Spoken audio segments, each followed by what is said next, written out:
All right, so I got it finished. Was not nearly as difficult as I was afraid it was going to be. And while I was out giving it a go, I decided I'm going to call this the Miger mod. And I don't know, who knows? You know, maybe we're starting a thing here. We're on the threshold of something incredible. Yeah, I mean, it's like I'm back in the saddle again. Pun intended. No leg straps through this bottom hole, waist strap through this center hole, rope bridge through the top hole, and then I've got my connector here for my lanyards. And I run 2 lanyards. I don't know, it's just what I've found to use. I started with a 2-in-1, and then I went to a CE.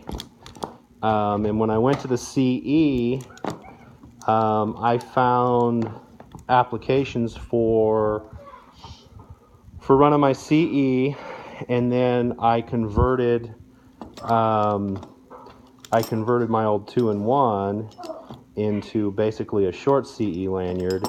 And what I really found out was when I was free climbing, you know, I'd set my my access rope, and then I would you know, free climb up to my tip, and then set my tip. At the time it was double rope technique, so I would tail my climbing rope, my lifeline, up to the top, get it set, go to work.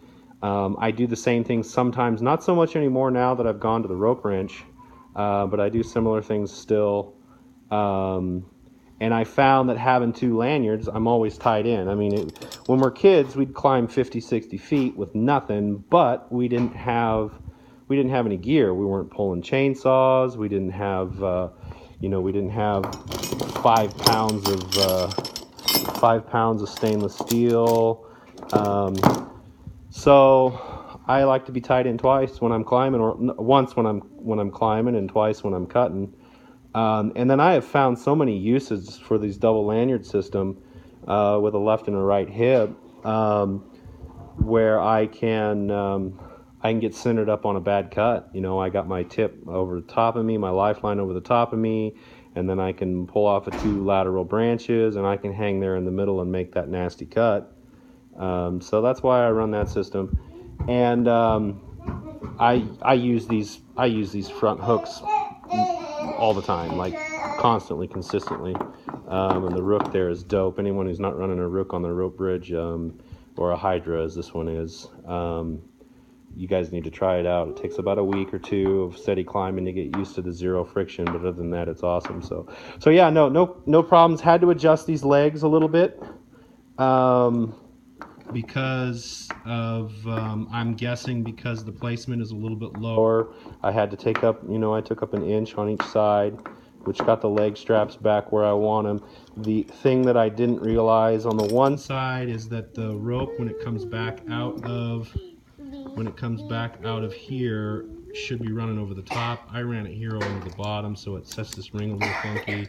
If it bothers me, I'll fix it.